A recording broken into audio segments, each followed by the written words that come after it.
was to get the Garfield's illustrator and author on the show. Jim Davis. Yeah, and we can be here on Yo, Read This. Hey. I love that sound. I love that sound too. Let's see what it is. All right. Hello. Let's hear what we got here. Hello. Hi, everybody. That's about the size of it. Hello. Hello. So you can hear us, we can hear you? Hello. I can. That's fantastic. Yay! If you told me you were a coal miner, I would believe you. Wow. Let me try it again. This is what's very odd. I have like a state-of-the-art kind of studio. Oh, interesting. Which I'm in. So I've got a very expensive microphone, a board, and all that stuff. For some reason, only Skype. There's no, because I record with this rig every day. Wow. I send stuff around the world with this Right? rig. No, you're the professional's professional. No, I'm not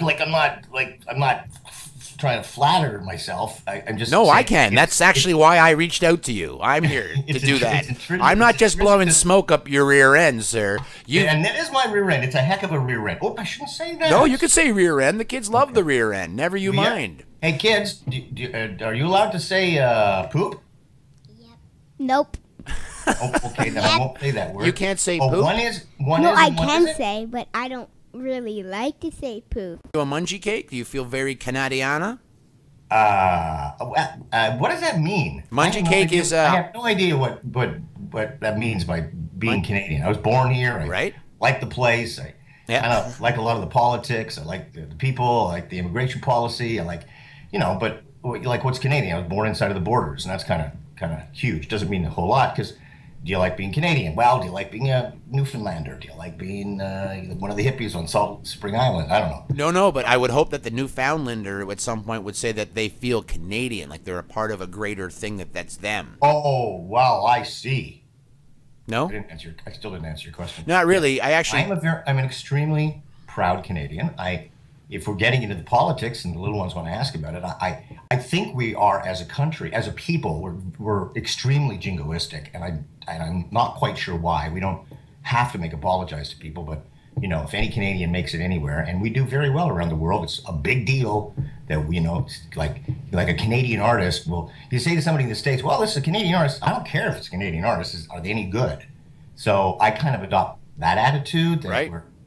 That we're global enough, we're big enough, we make enough top 10 lists that we don't have to keep apologizing for being Canadian and making such a big stink about being Canadian. And that's what we do. Okay. There we go. Kids, did you understand that? That was a very political posture. He's just talking about making a big stink about all over the world.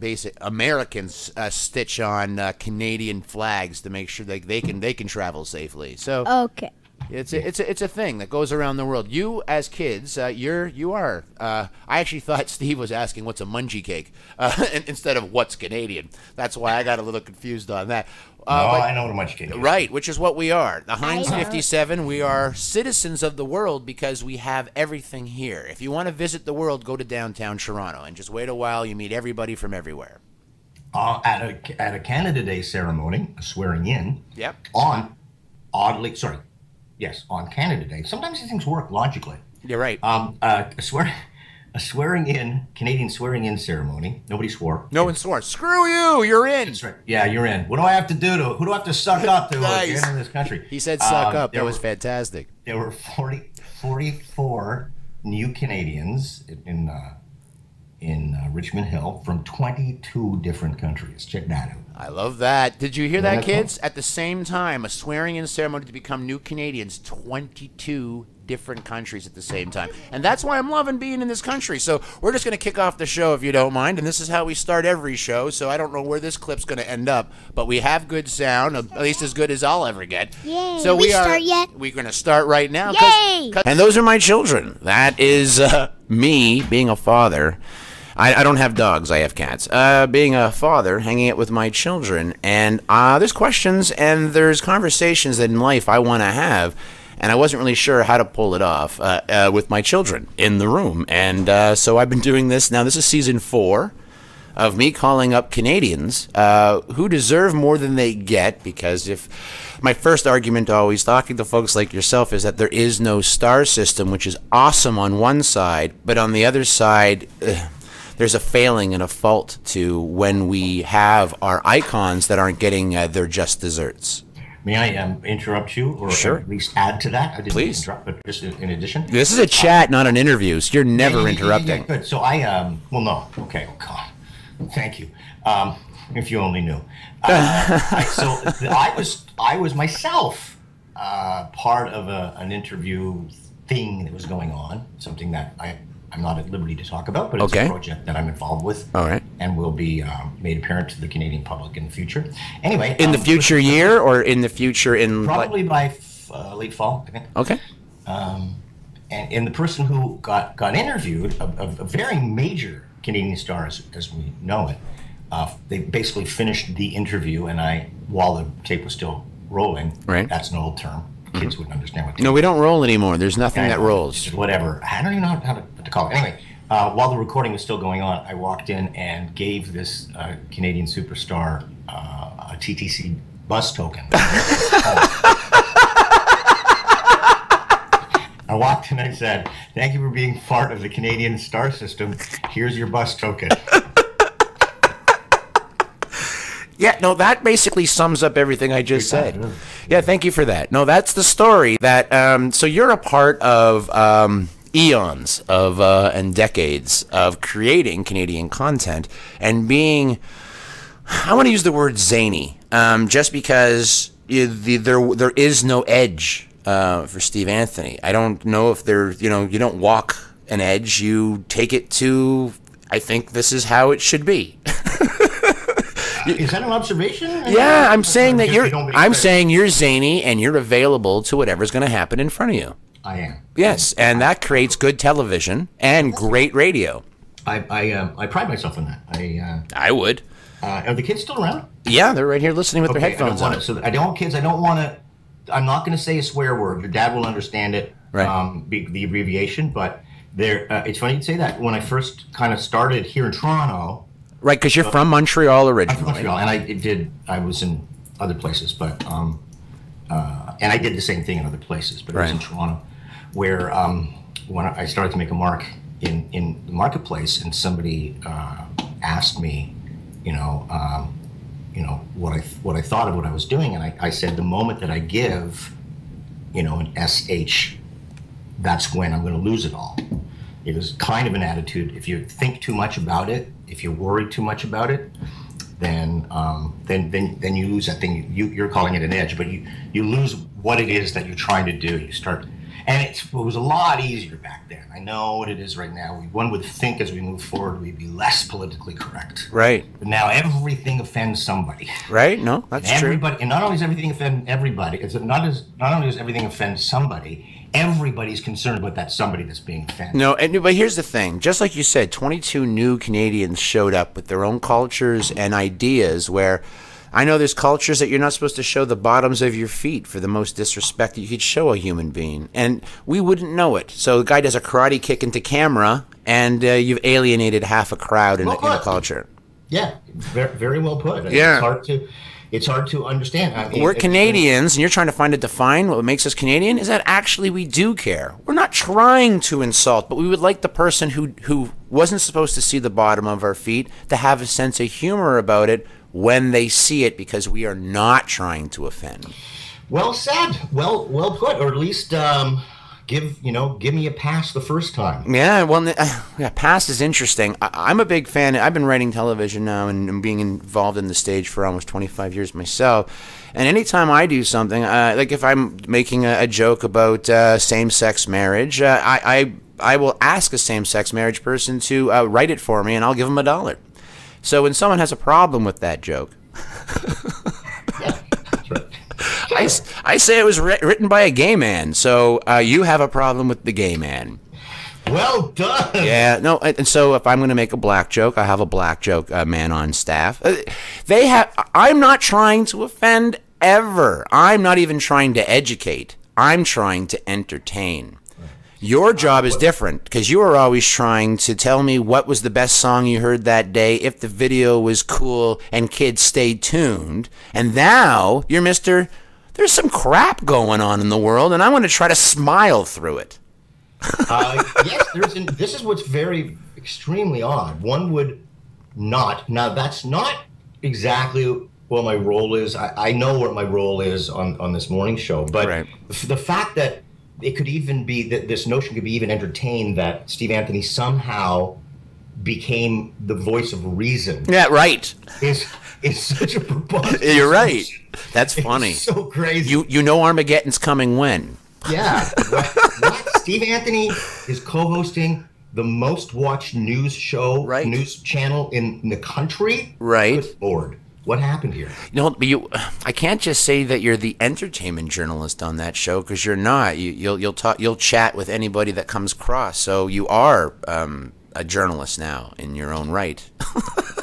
Unless you're not doing your own research, and then you can step back and call yourself a host again. Everything is our own. I mean, we get help from producers, but what ends up coming up that nobody vets what we're going to ask. Right, that's what I'm saying. So you do your own research. Well, I mean, there's help. We have producers. And fortunately, this show has been through the show we're talking about, CP24 Breakfast. Yeah, that's right. Sorry, I make an assumption that everyone who's listening knows. That's terrible. Oh, yeah. I'm not worried about it. But no, there's people behind the scenes that work very, very, very, very hard.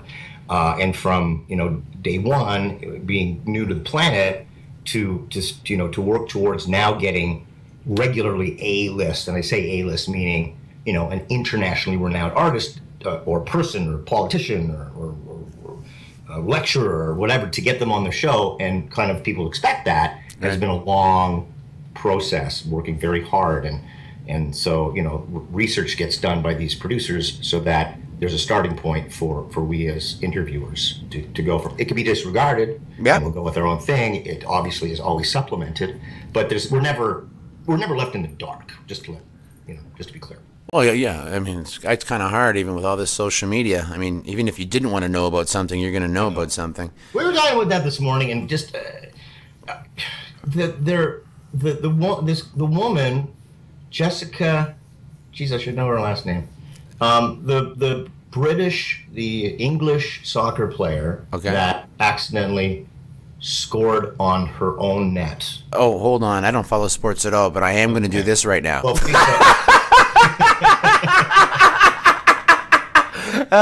thanks for that. That was awesome. Nice. It was against Japan. That doesn't make it better. That didn't make it better. So Scotland they tied it up. Japan scored on a penalty kick, and then England scored again, so it was tie. And then one of the players of the English team was trying to clear the ball from that end and punched it into her own net. So now social media is killing her. Right. It's like, this is not why social media was invented, to friggin' lambaste people and then hurt them, and really, it's just like, God, it's the worst use of. We're not talking about, well, now there's freedom of speech, really, because people can anonymously say whatever they want about anybody, and there are no repercussions about it, and that's baloney. It is baloney, because everyone has a job somewhere that's paying them something, unless this is how you're making your just desserts, which I don't know anybody. I mean, even a Joe Rogan's not making all his money from an online presence. So at some point you could insult the powers that are feeding you, and you can be off the air. That's why it's fun when hey, someone, a guy and his kids who are promoting in Toronto want to chit chat with me. Am I allowed? Which I've talked to a lot of people, and I'm not going to give any names, but they said they're not allowed to talk to me. They just can't have a voice of their own now, because they hold too high of a position that their voice is no longer theirs.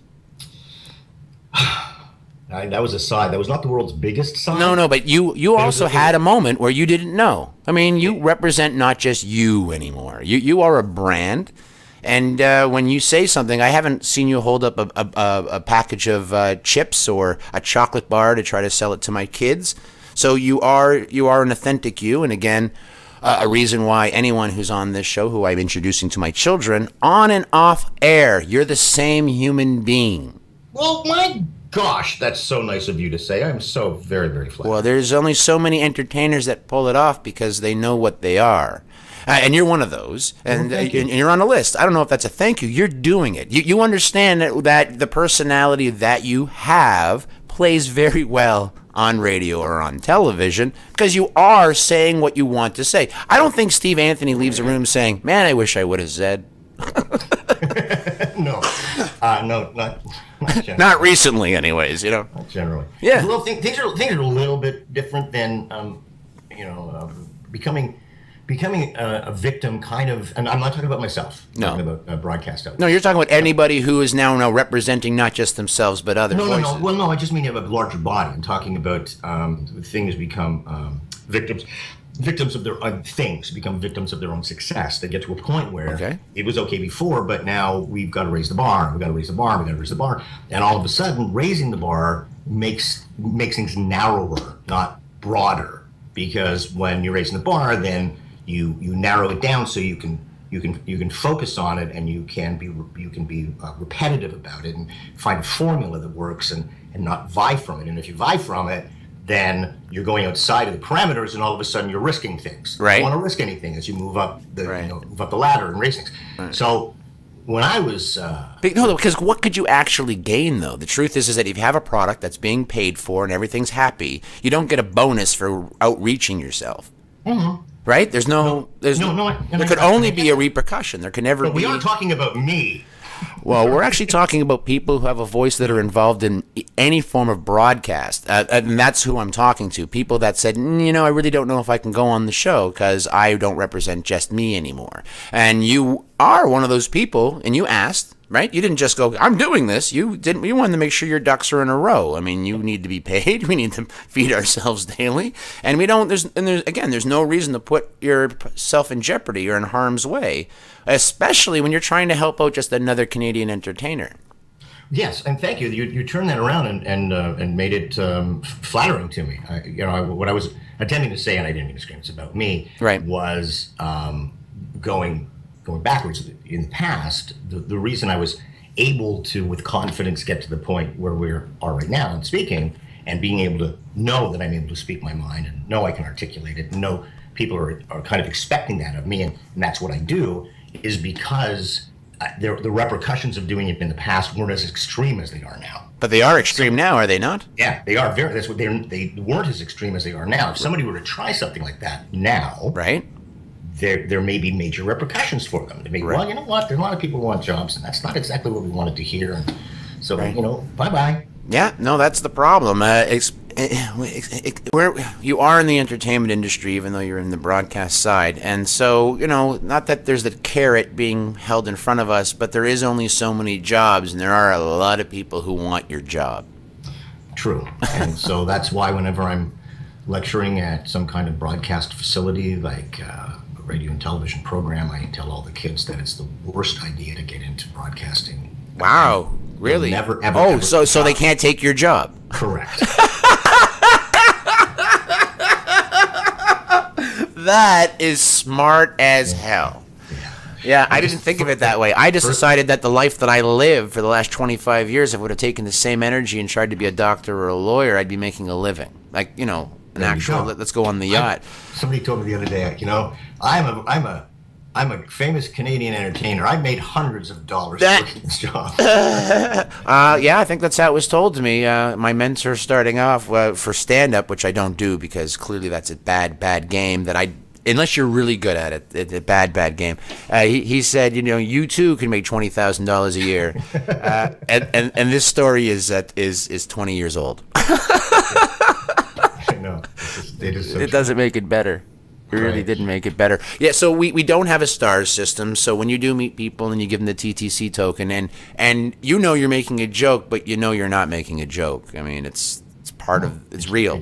It's very close to the truth. Yeah. So I'm not too sure how to change it, and everybody who I've had on this show, this online show, should be on this list, and that's part of my problem because you get to walk the streets of Toronto and people aren't trying to rip out your hair. Right, but the same thing happens I kind of figure with the celebrity, on the celebrity scale, like the status thing, I'm just kind of slightly below petty thieves. You're confused where you live. Now, maybe if you're in British Columbia, you might be that kind of person, but because you are making your home in Toronto and you're a staple, I mean... Well, no, but what my point being, and I guess I'm trying to evade you being flattering that way, is that in New York, same thing happens. I mean, nobody, unless you're a tourist, if you live in New York, in Manhattan or something, and Woody Allen walks down the street, if you're a New Yorker, you might turn around and look, but you're not going to come up and rip out his hair. Hordes of fans and admirers are not going to smother the guy.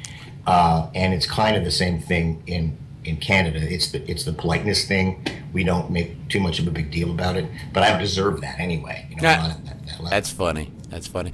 Well, okay. So, see, Woody Allen's an interesting one because I am in television and pop culture. Who knows who? I'm pretty sure anyone under the age of 28 doesn't actually know who Woody Allen is. He's one of the most famous New York.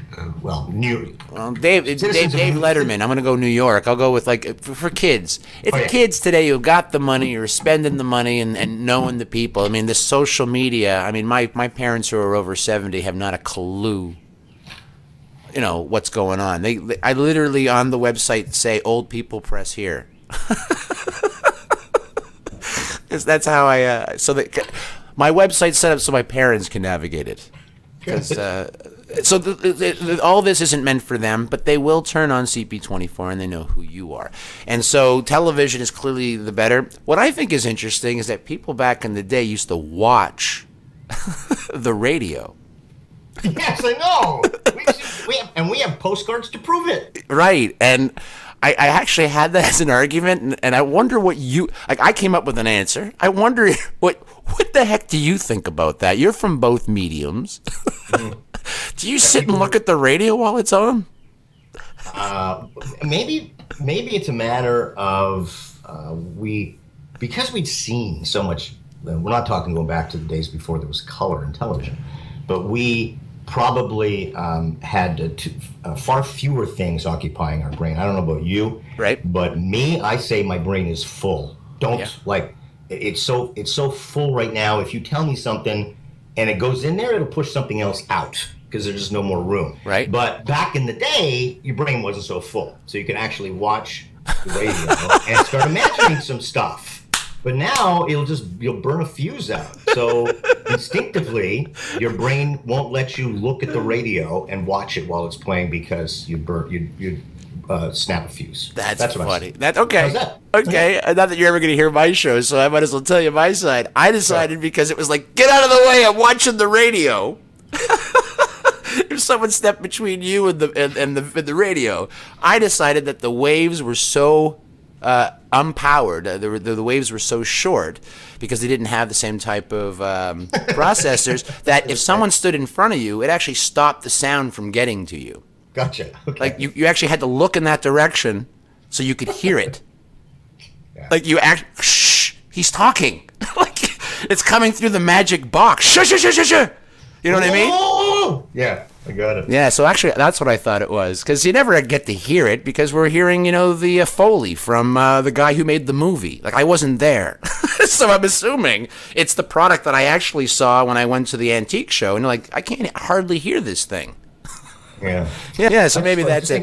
I was thinking right now, I guess this is the difference in social media. Yeah? Just I don't know why this popped into my brain. Okay.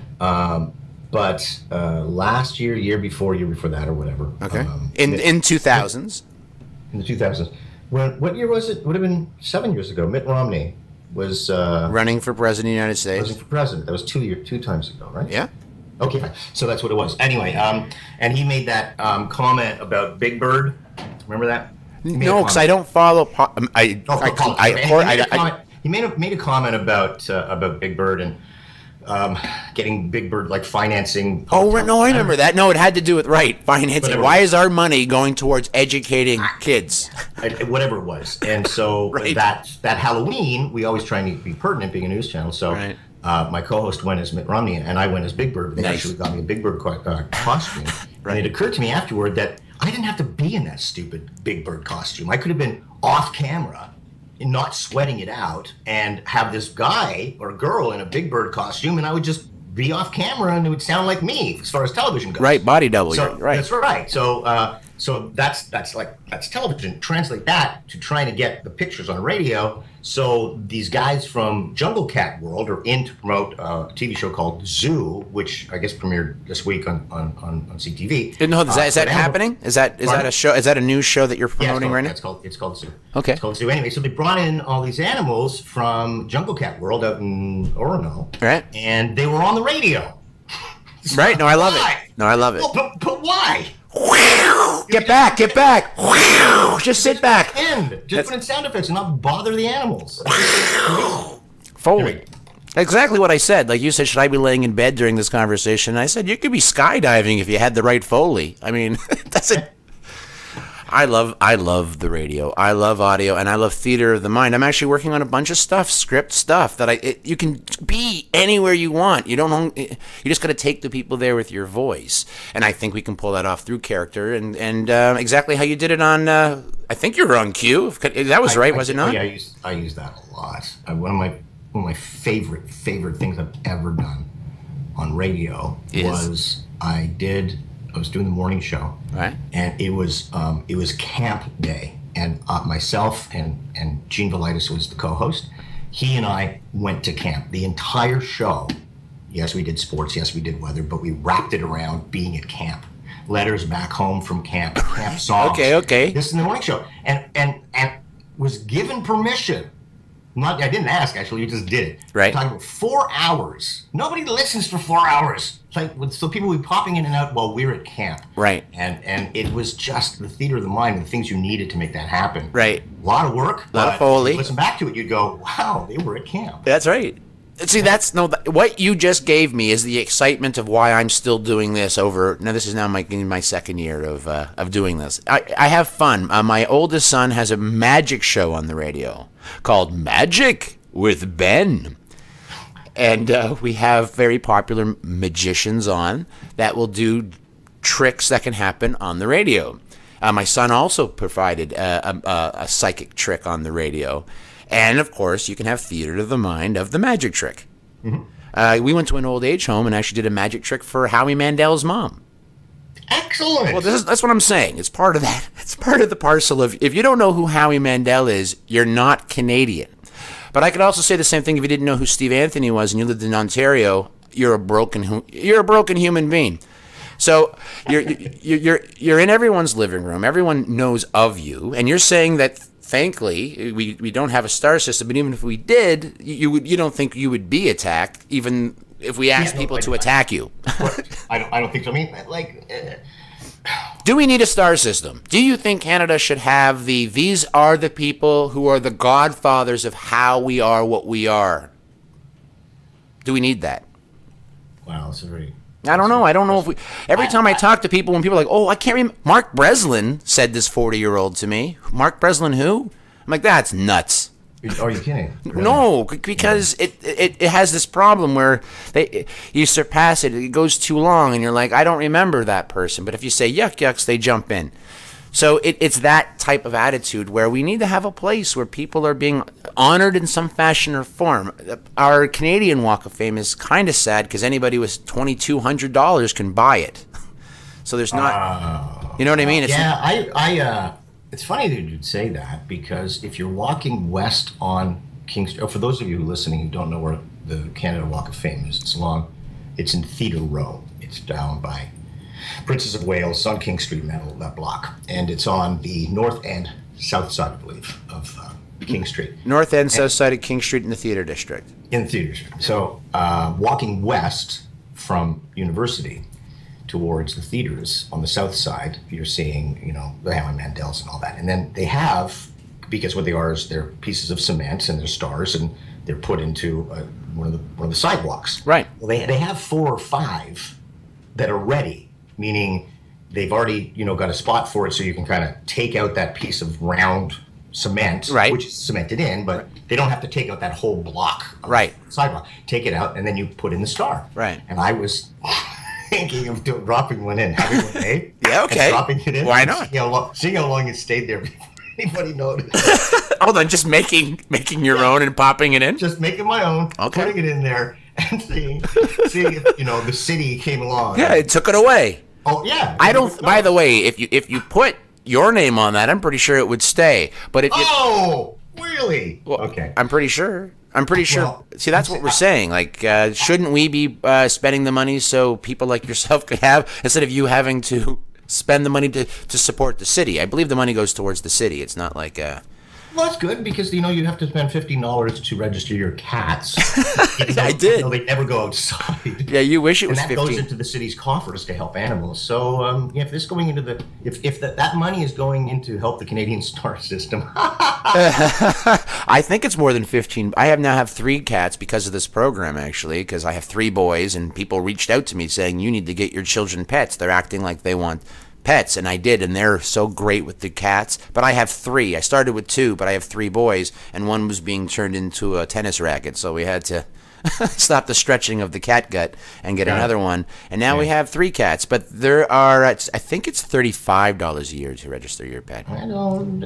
I'm not going to challenge you, but no, I'm in up Peel. until recently, as we sit here, you're not getting the video portion of it in my my studio / office, or the studio area of my office where I am right now. Right. I have 3 collars right here of 3 of the 4 cats that we had who are no longer with us. Oh. This is Tucker here, and it says little Tucker, and this is Squeak. She's got this pink little collar.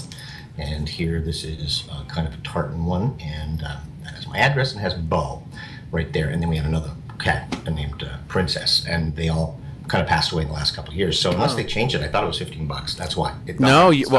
I'm also in Mississauga, and you're in Toronto. Oh, there so. we go. Yeah, I'm only saying this because it's not as if I'm guessing. No. I get you. No, I got a crazy bill because I lost the cat and I didn't register them, and so I called saying, "Hey, I lost the cat," and then they sent me a bill. And I was happy to pay because I found my cat. Man, there's nothing worse than losing your cat. Write the phone number on the cat. Shave it. And tattoo it on its back. Yeah. That might hurt it, but you could shave it into its fur. Like there are people walking around in Toronto that have their heads shaved. You're edging the cat. Yeah. If found, please phone brain damage. Nice. That's you. Yeah, I'm pretty sure everyone will know that's your cat. You don't have to then tell people. The etched-in cat. All right, well, I didn't do that. I actually ended up getting them the tags like you have, and also going the farther route and getting them with the chip. The chip is good. Yeah, it's good. But then they got to take them somewhere. I just figure unless cats can get out of these stupid things. You're right. Really can. Yeah, and the chip they can't. So that was the last but not least, because the tag, I have it on a breakaway collar because they're cats, right? You don't want them to hang themselves. So we do expect it to fall away, and they have one that has the phone number. So you're a cat person and a dog person because you have multiple. We have menagerie here. Yeah, I seriously contemplated getting a bird. And my wife was a little concerned that because we travel quite a bit, and the dog, because we have 3 Chihuahuas now, we can take them with us almost anywhere. And if we have somebody come and house sit when we're away, which we take the dogs with us as much as we can. You said 3. We have 3 dogs. We have 3 dogs and 4 cats. 3 dogs, 4 cats. And then slowly, bit by bit, the cats kind of passed away. Yeah. But the dogs are, and besides the fact that we love the breed, we just love Chihuahuas, and we've rescued 2 of them, and one we got because of various circumstances. But we're big rescue people. They're small, and they're cuddle. You can put them on your neck. You can carry them, and you can you put them under a seat, and people don't mind having them when they have to take care of them because they don't make giant poops. Are they hairless? No. Do they have? They don't shed really. They don't know. We shave them if they do. There's one long-haired one that we shave just because he likes it better that way. Okay. Anyway, people love our dogs. They love them because they're small and we can do that. So all of that. But I said, what about a bird? Because they're very entertaining. They talk. Yeah. They're very smart. Yeah. And she said, well, who the hell's going to take care of the bird? You take care of my bird, it's just not going to work. So yeah. My father, when I was growing up, he had 12 birds. What kind? He had a macaw. No, big parrots and double head, yellow head, an African gray, cockatiel, lovebirds. Those macaws live like to be 80, don't they? It lived till they lived to be 40 to 60 years old. So you could buy a parrot that you can inherit. Right. You would inherit someone else's bird. My father used to walk around with the macaw on his shoulder everywhere. They actually posted a sign at the bank in Thornhill saying "No birds allowed." That's funny. Yeah, it's true, and that's what makes. They made that up, you know. There's probably Yeah, just for my father, because no, I don't mean the sign. I mean, they made that up. They say no birds because somebody didn't want a bird in there. There's no bylaw saying you can't bring a bird. no, they just didn't want them. It was a big bird. It barked like a dog. I mean, Yeah. I don't know if you've ever seen a big blue macaw, but the cage was the same cage as you would keep a dog in. Right. It was huge. Anyway, yeah, no. So birds. I don't know how you travel with birds. I don't think they travel well. That's the problem. Yeah. So, But the dogs, you can take them from house to house. This way, you know, we have people come and stay. Yeah. You know, and house sit. Right. Oh, so you don't But actually they take the can't. dogs everywhere. But they're happy to take care of 3 dogs. Right. They come here, and on those rare occasions where someone can't leave their house, we have a number of alternates. Can't live here for the time with the dogs, and we bring the dogs to them. That's fine. We couldn't bring the bird. I think I've seen a bunch of pictures of you on the beach. So you do take off, but you're a working guy. I mean, I don't know when CP24 isn't on the air and when you're not there. Did you? Well, let me tell you, there's something about being live on TV that demands that you be where you are. Yeah. Yeah, there's no, so... You don't tape 5 in a day and then just kind of spread them out. Yeah, that's right. That's how TV's actually made, except your show is not made that way. Your show is made right while it's being made, right? It's live. It is live, and it's one of my career-wise downfalls is that I appear to have an affinity for and appear to be pretty good at live TV. Right. Well, so I have to work all the time. Right. Yeah, and so right, because it would be easier to go into a studio, record 5 of something, and then look at the week. Yeah. Yeah, but you don't do that as of yet. Can't. I don't know about can't. I don't think I'd put a can't in your vocabulary. I'm not really too sure because popular news but it would work in the concept of music. But I don't know you to be the VJ anymore. Do you miss those days? No. No. What a great answer! You're not even a thought in his head. So do you miss being a VJ? No. No. Okay. Done. Yeah, I don't want to talk. There was an expiration date on that puppy. I did not know you were a part of a new movement. I mean, it didn't exist, and then it existed, and now you're a part of it. So did you not feel like groundbreaking? That would be, well, self-centered. No, in hindsight, and not while you were doing it. Yes, okay, you know what? You said part of, yes, absolutely. We were, when I say we collectively, honor people and like VJs or VGs as your... Yeah, that was hilarious. By the way, the joke was, I heard that you're a VJ, and I hope it's cleared up. You wrote that. Yeah, it's a joke I wrote. I wrote a joke for an 8-year-old. I'm never getting paid. Oh, can I tell you my first jokes ever? Yes, please. Okay, I must have... Kids, listen. First jokes ever. Okay, I think I was 5, maybe. My brother could help me with this. And are you from a big family? No, there are 5 of us. That's a lot, if you didn't know. No, 5 in all. So 3 siblings and and your parents. Okay, because 5 children is a lot. We came from, Montreal. Perfect family. Yeah, no, but a perfect family. Like I want to hear about people who had troubles when they were growing up. Like my dad loved my mom loved my dad. My dad went to work. My mom was a mom. We got to do what we wanted to do. My dad spent time with us. Like, there were no problems. And that's why you're not a comedian. I get it. That's why you have. Yeah, I don't know. No. If your father beat you and your mother didn't love you, I promise you'd be funnier and not want to actually tell people about the news. Okay. You'd have angst. This one Christmas, my dad got my brother a tape recorder, which was a big deal, a reel-to-reel tape recorder, which was a big deal. Yeah, it's a big deal now. Cheap. No, I know. Nobody even know what that was. But it was a big deal. We didn't make a lot of. My dad didn't make a lot of dough, but my brother wanted it, and so he got it, and it was a cherished possession.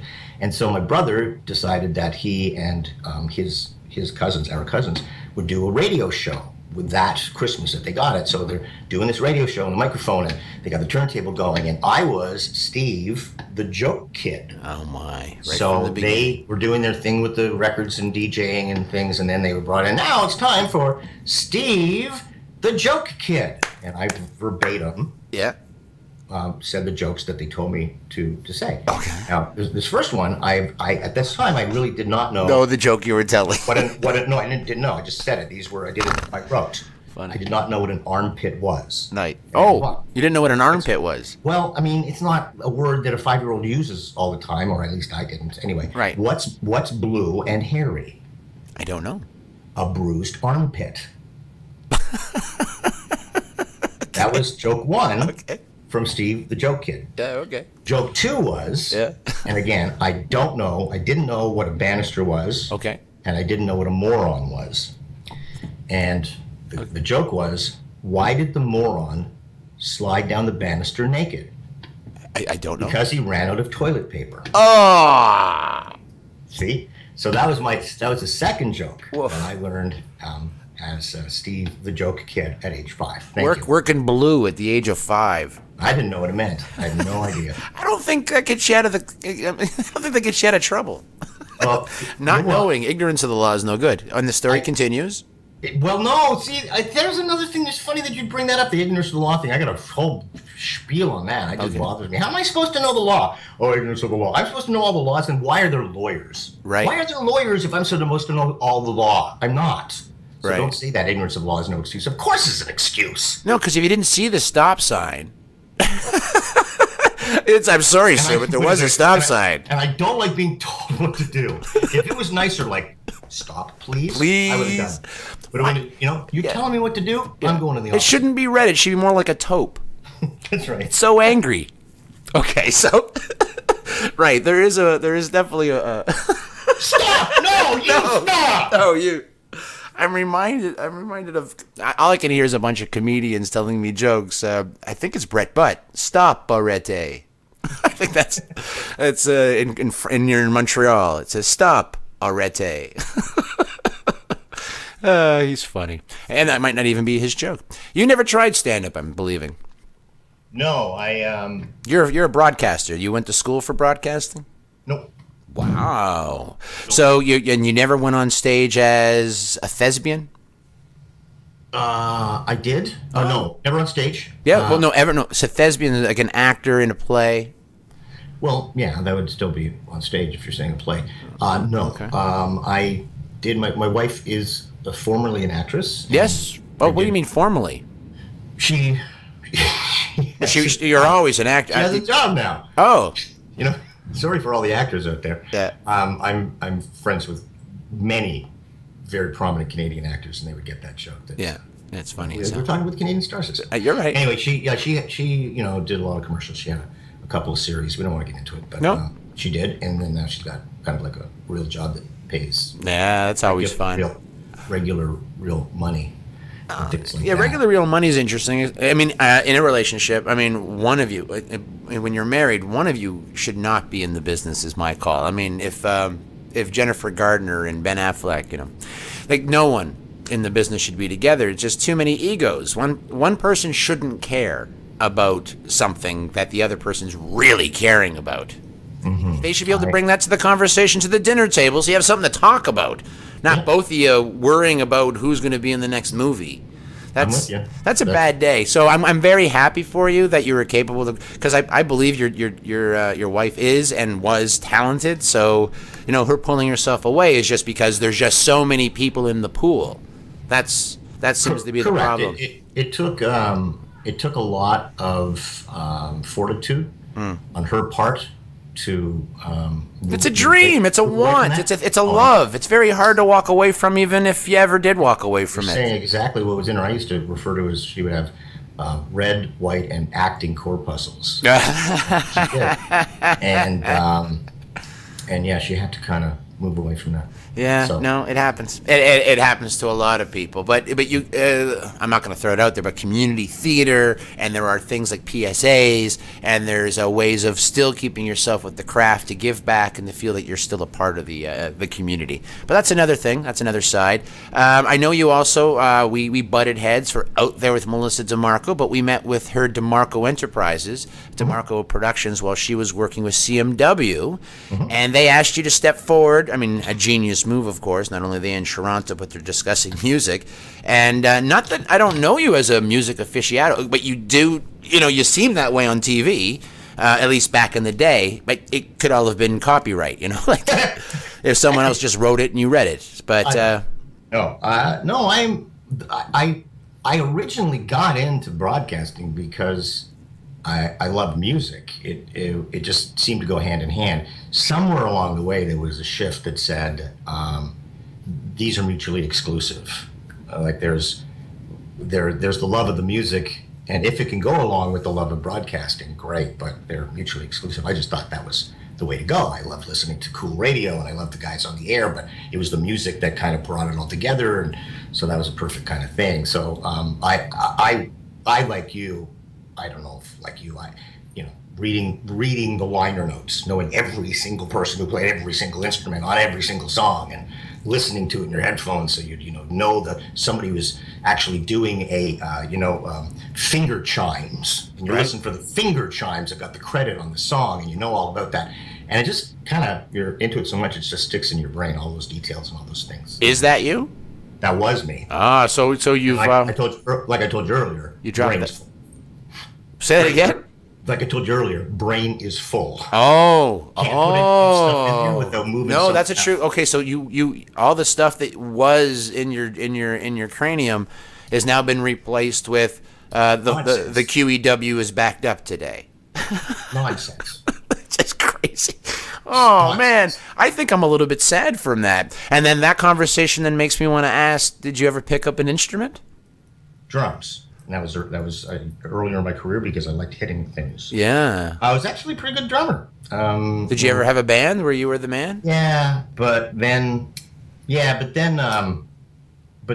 got into the whole DJ thing turned into a love of equipment and microphones and amplifiers and sound systems and hold on, you used the word DJ. Oh right, DJ, right. I get confused. All that stuff. So so I actually went into doing sound for bands instead of being a drummer. That was for a while, and then you have your own DJ system and you tour around doing that. And now people make just showing up somewhere and showing his stupid Mickey Mouse head, Dead Mouse, makes $250,000. Yeah. So there you go. Yeah. Did you want to do that's actual DJing? I didn't actually know you. No. I never really wanted to do that. I thought you would just like. Here's a great song I heard. Here's the song. Please listen. That was it. Yeah, not that kind of look at me, I'm an entertainer kind of thing. Well, no, you see, you said it with verve. I don't think boring is going to be on the list when you have a bunch of adjectives to explain who you are. So you got lots going on.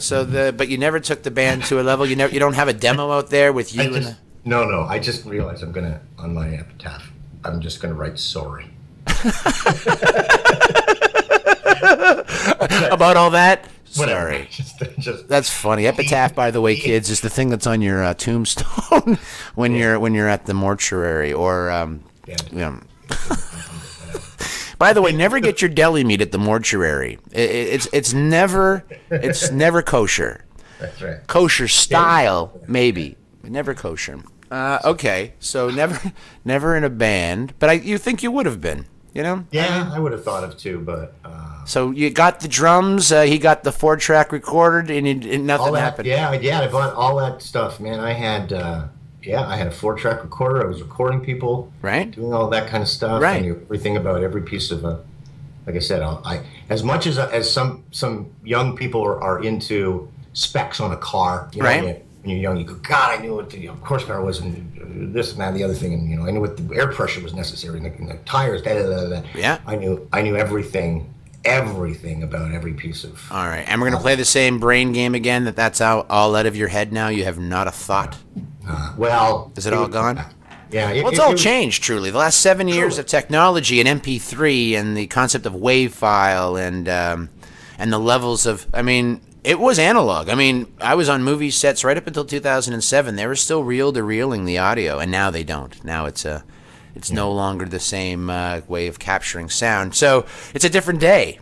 Everything changed. The people who were doing wedding videos no longer can pull that off the same way too. No, I know. No Super 8, no nothing. Do you miss all that? Do you miss all that? No, do I know? I don't. I don't. I embrace technology.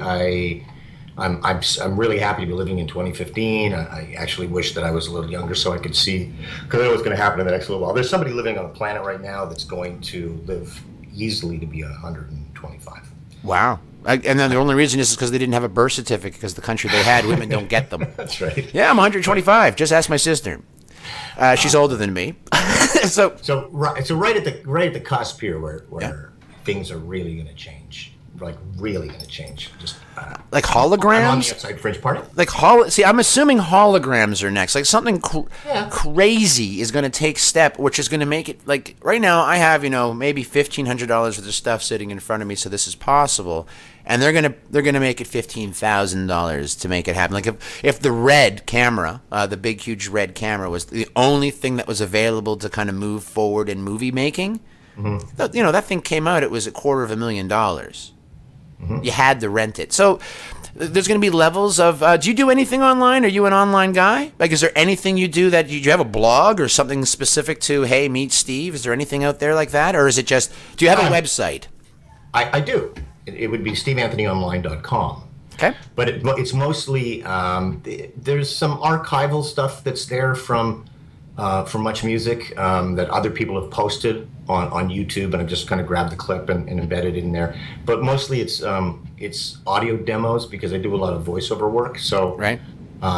It's mostly there to promote my voiceover business. Okay, as your own company, or do you have an agent and you put it on top of like a car product? Or I have two. I have two agents. One agent for one aspect and one agent. One for advertising and one for doing stuff like making some imaging. Imaging and such. Oh, that's great. Okay, yeah. So we go to the SteveAnthonyOnline.com. Correct. All right. And is there anything else that you would like to push out there? The Facebook fan page. Was that what you asked? Oh God, you snuck it in there. It's like allowing me to promote something, which I really didn't have to. I want you to promote all day long. That's the whole point. I'm very, very humbled that you would ask me what my website is. But that's it, SteveAnthonyOnline.com. It changes pretty regularly. And yeah, great. So you should check that out. Is there a Facebook fan page or something else they can look at? No, that's the other thing. I am open. I am Steve. I believe it's Steve Anthony Online is my URL in Facebook. Meaning, okay. Yep. Whenever they go for Steve Anthony, there might be 90 of them. So right. If you kind of know what the URL is, it's Facebook.com/Steve Anthony Online. Okay. That's there. It's open, so I don't restrict anything. But it's only I have 5,000. I have 5,000 people. Then you're done. That's it. You have to have a fan page now. Unless you turn it into a page, and it becomes this fan page. And but then you can't talk to them anymore. It's done. There's no back and forth. You can't do it, and I'm not. I don't think in those terms. I'd rather just be able to have anybody look in and start conversations with anybody, blah, blah, blah. Yeah, I actually don't understand how Facebook is for everyone else, but if you're on my Facebook page, I actually know you. I don't know how to just, hey, I don't know how to be as successful or famous. That's not, my goal has never been money or fame, which my parents are excited about. There you are. It's more, I wake up every morning and figure out how can I be creative and make myself a little bit better and hopefully help somebody else a little bit. I mean, I really do. If I was self-motivated, I'm not too sure anything would ever happen. It's more along, we're all here to do something, and I'm just trying to do something. So we have your 3 places that we can reach out to Mr. Steve Anthony. You can always watch him every morning live, because that son of a gun ain't allowed to go anywhere. At CP24, he's working on some stuff that sounds like he wouldn't even talk about it. It was like hush, hush. So something's going to be happening sometime in the fall. Is there anything else that we should be looking for, sir? Wow, you keep asking. That's so cool.